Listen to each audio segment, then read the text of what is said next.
possible. And that new Nigeria can also come from the judiciary. They are part of Nigeria. Nigerians are suffering. And we don't intend to stop until we start building that new Nigeria where we are sure that Nigerians will start being pulled out of poverty, out of suffering. That government will genuinely start caring for the people. It's for them to have hope in Nigeria. What we are going through have happened in other countries of the world. And if we do the right things, we will take back the country. If we use the resources of this country in an efficient, effective manner, we will put people out of poverty. And I say it categorically, we know what to do.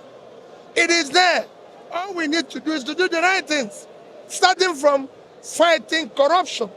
People cannot continue to be allowed to steal public money and live the way they want when everybody is suffering. People can no longer mismanage our resources. We need those who have the competence, the capacity, the character that is required, and the integrity that is required for governance to come on board. We cannot be running a government that is criminalized. Thank you, sir. Thank you. Thank you, sir.